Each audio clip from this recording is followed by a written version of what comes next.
আজকের খুতবার আলোচ্য বিষয়ে সূরা নূরের দুটি আয়াত থেকে একটু কম। এই আয়াতগুলোতে এমন এক মূলনীতি আলোচনা করা হয়েছে যার দ্বারা আমরা শুধু বিবাহ নামক প্রতিষ্ঠানটিকে বুঝব না, বরং সমাজে কিভাবে মানুষকে বিবাহ বন্ধনে আবদ্ধ করা যায় তাও বুঝব। আল্লাহ আযজা ওয়া জাল যার চেয়ে কেউ বেশি অলঙ্কারপূর্ণ ভাষায় কথা বলে না, অল্প কিছু শব্দের মাধ্যমে তিনি এই বিষয়টাকে চমৎকারভাবে তুলে ধরেছেন যে কিভাবে মুসলিম কমিউনিটি এবং মুসলিম পরিবারগুলো তাদের ছেলে মেয়েদের বিয়ে দেওয়ার বিষয়টি চিন্তা করবে। বস্তুত এটা শুধু আপনার ছেলে বা মেয়ের বিয়ে দেওয়ার ব্যাপার নয়। যখন এই আয়াতগুলো অবতীর্ণ হয় তখন বহু মানুষ মাত্র ইসলামের ছায়াতলে আশ্রয় গ্রহণ করেছে। সুতরাং অনেকের কোনো মুসলিম পরিবার ছিল না। এমন অনেক মহিলা ছিলেন যাদের পিতামাতা মুসলিম ছিল না, তারা তাকে সমর্থন দিচ্ছিলেন না, তারা এখন সাহাবিয়াত এবং তারা অবিবাহিতা, অথবা যাদের বিবাহ ভেঙে গেছে, অধিকন্তু সন্তান সন্ততিও আছে ইত্যাদি। সাধারণ পরিবারগুলোতে আপনার ছেলে বা মেয়ে থাকে, তারা বড় হয়, তারপর বিয়ের বয়সে পৌঁছায়, আর আপনি তাদের বিয়ে দেওয়ার কথা ভাবেন। কিন্তু বৃহত্তর পরিসরে আমাদের পরিবার হলো গোটা উম্মাহ। রাসূল সাল্লাল্লাহু আলাইহি সাল্লাম সমগ্র উম্মাহকে একটি শরীরের সাথে তুলনা করেছেন, আর আল্লাহ সুবহানাহু ওয়া তাআলা একে ইখওয়া বা প্রায় রক্ত সম্পর্কীয় ভ্রাতৃত্ব বলে উল্লেখ করেছেন। আমরা একে অপরের ভাই, তার মানে আমরা সবাই মিলে বড় একটা পরিবারের মতো। সুতরাং আমাদের সমাজে যখন পুরুষ মহিলারা বিবাহ বন্ধনে আবদ্ধ হতে পারে না, সেটা আমাদেরই সমস্যা। তো আল্লাহ সুবহানাহু ওয়া তাআলা বলেন, ওয়ানকিহুল আয়ামা মিনকুম, তোমাদের মধ্যে যারা বিবাহহীন তাদের বিবাহ সম্পাদন করে দাও। এভাবেই বক্তব্যের শুরু। আরবিতে আইম শব্দটি নারী পুরুষ উভয়ের জন্য প্রযোজ্য, তবে বেশিরভাগ সময় এটা নারীদের জন্য ব্যবহৃত হতো আর কম সময় পুরুষদের জন্য ব্যবহার হতো। আরবদের এই শব্দ ব্যবহার থেকে বোঝা যায় এটি পুরুষদের বেলায় এমন কারোর জন্য ব্যবহৃত হতো যে সহজে বউ পাচ্ছে না, অথবা এমন পুরুষ যে বিয়ে করতে অস্বীকৃতি জানাচ্ছে, তা যে কোনো কারণেই হোক, তাদেরকে বিয়ে করতে উৎসাহ যোগাতে এটা ব্যবহৃত হতো। পক্ষান্তরে অধিকাংশ ক্ষেত্রে এটা নারীদের বেলায় ব্যবহৃত হতো। এমন নারী যারা তালাকপ্রাপ্তা, এমন নারী যাদের এখনো বিয়ে হয়নি, কিংবা এমন নারী যারা অন্য পরিবার থেকে এসেছেন আর এখন তারা মুসলিম, ইত্যাদি ইত্যাদি। নারীদের নিয়ে এখানে কথা বলা হয়েছে।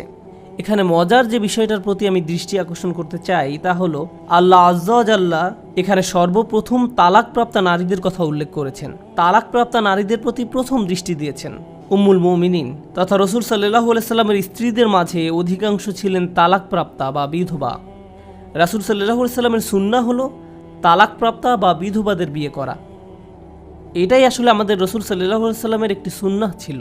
এই সুন্নাহটিকে এখন সম্পূর্ণ বিপরীত দৃষ্টিকোণ থেকে দেখা হয়। কেউ যখন কোনো তালাকপ্রাপ্তা কাউকে বিয়ে করার কথা বলে বা বিধবা কাউকে বিয়ে করার কথা বলে, তখন তাকে বলা হয় তুমি কি পাগল হয়ে গেছো? আর এটা আমাদের প্রিয় রাসূল সাল্লাল্লাহু আলাইহি সাল্লামের দেখানো সুন্নাহর সম্পূর্ণ বিপরীত আচরণ। প্রকৃতপক্ষে আল্লাহ যে আয়াতে রাসূল সাল্লাল্লাহু আলাইহি সাল্লামকে বর্তমান স্ত্রীদের স্থলে নতুন স্ত্রী দেওয়ার সম্ভাবনার কথা বলেন, সেখানে তিনি প্রথমে বলেছেন সাইয়্যিবাত, তারপরে বলেছেন আবকারা, আমি তাকে অন্য নারী বিয়ে করাবো। এখানে তিনি সাইয়্যিবাত বা অকুমারী নারীদের কথা প্রথমে বলেছেন, তারপরে বলেছেন আবকারা বা কুমারীদের কথা যাদের আগে কখনো বিয়ে হয়নি। কোরআনের এই পর্যায়ক্রমকে অনেক মুফাসসির বিশেষ গুরুত্ব দিয়ে তুলে ধরেছেন। তারা বলেন এখানে আল্লাহ যাদের আগেও একবার বিয়ে হয়েছে তাদেরকে অগ্রাধিকার দিয়েছেন, কারণ সমাজে এদের কথা মানুষ সহজেই ভুলে যায়। কিন্তু আমাদের উম্মায় আমরা কাউকে পেছনে ফেলে রাখি না, পেছনে ফেলে রাখে। আল্লাহ যখন বলেন তোমাদের মাঝে অবিবাহিতদের বিয়ে দিয়ে দাও, তাদেরকে বিয়ে করার সুযোগ দাও, বিয়ে দিয়ে দাও, এই নির্দেশনাটি ব্যাপকতা বোঝায়। এই নির্দেশনাটি কাদের জন্য প্রযোজ্য? আপনি হয়তো চিন্তা করবেন ছেলেটা যখন পড়ালেখা শেষ করবে, তারপর যখন একটা ভালো চাকরি পাবে, যখন সে অনেক টাকা জমাবে, যখন সে তার পিতামাতাকেও খরচের কিছু টাকা ফেরত দেবে,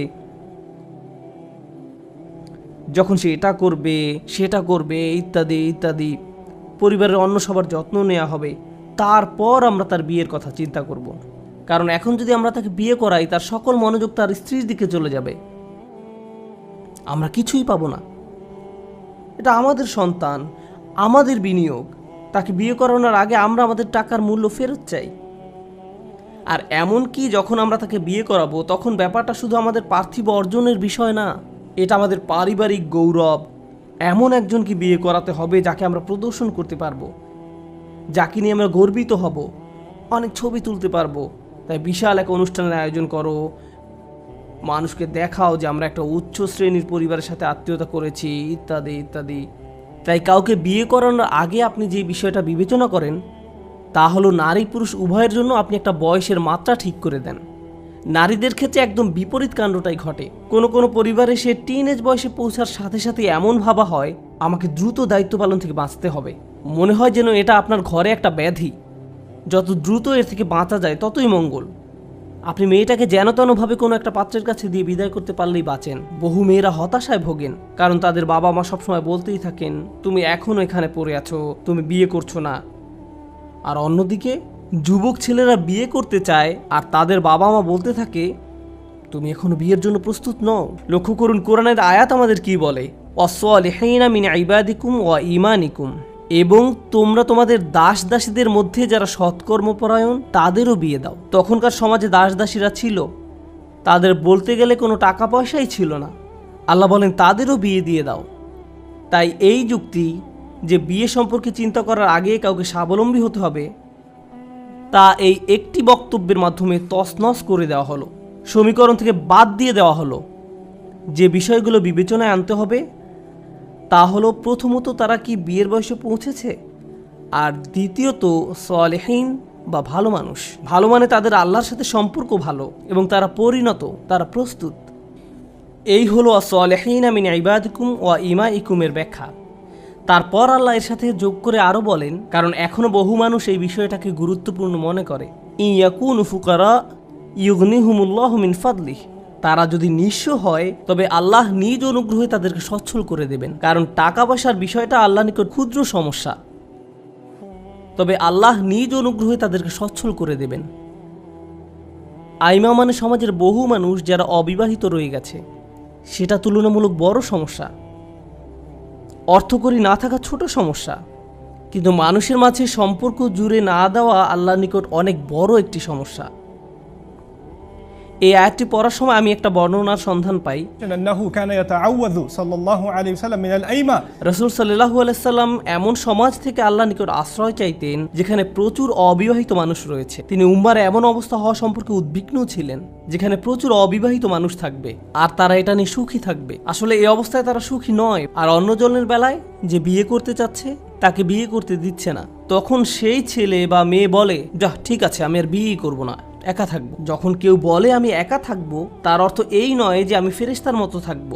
নিঃসংকোচে বলতে গেলে আমরা জানি এর মানে কি। একজন 30 বছরের যুবক যে কিনা একজন প্রফেশনাল, ভালো টাকা উপার্জন করেন, অন্যদিকে 28 বছরের এক মেয়ে যে লেখাপড়া শেষ করেছে এখনো অবিবাহিতা, তার মানে এই না যে তাদের কোনো আকাঙ্ক্ষা জাগ্রত হয়নি, পাপ করার সুযোগ তৈরি হয়নি, বা তার আগের দিনের মদিনার মানুষদের মতো ধার্মিক জীবনযাপন করে।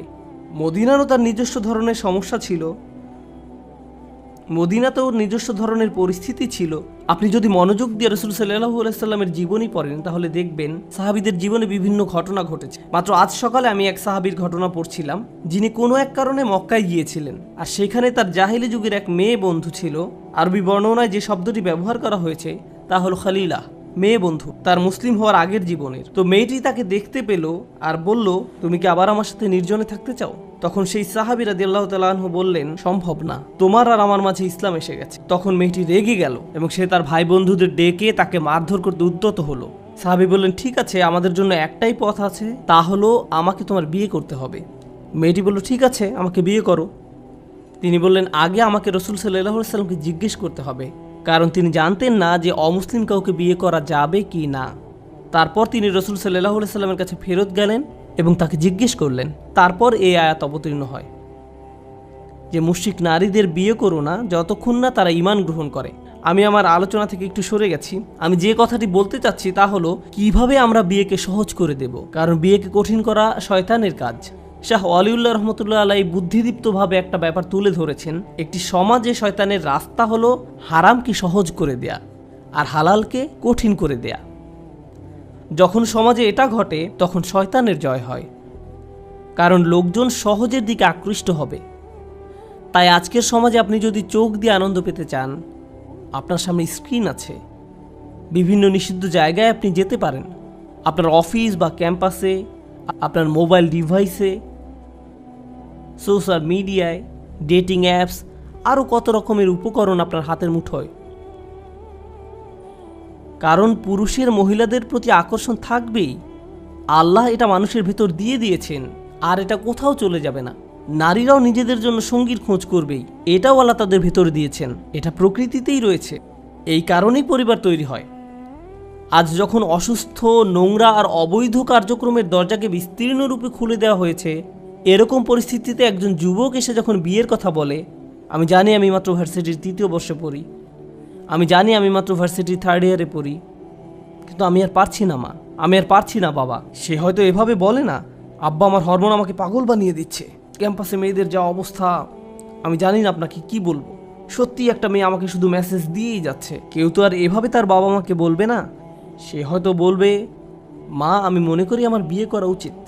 সে ইঙ্গিতে ভালোভাবে বলার চেষ্টা করবে।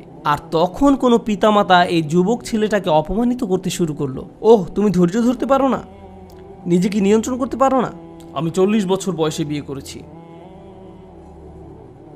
কিভাবে আপনি 40 বছর বয়সে বিয়ে করেছেন? আপনার তো এখনই বয়স 50 বছর। তো আমরা পিতামাতারা অনেক সময় এই ব্যাপারটাকে অত্যাচার এবং দমন করার চেষ্টা করি, যা আল্লাহ প্রাকৃতিকভাবে আমাদের ভেতরে দিয়ে দিয়েছেন। বিশেষত আজকের দিনে যখন হারামকে অত্যন্ত সহজ করে দেওয়া হয়েছে, আপনাকে স্বাভাবিক নিয়মনীতির বাইরে গিয়ে হালালকে সহজ করে দিতে হবে। সাধারণ নিয়মকানুনের বাইরে যেতে হবে। হালালের পথ উন্মুক্ত করার মাধ্যমেই কেবল আপনি হারামকে মোকাবেলা করতে পারবেন। ফলে আমরা আমাদের তরুণ তরুণীদেরকে বলতে পারবো, হালাল পথ তোমাদের জন্য উন্মুক্ত। কোনো ভুল করার চিন্তা করারও আগে আমাদের সাথে কথা বলো, আমাদের জানতে দাও।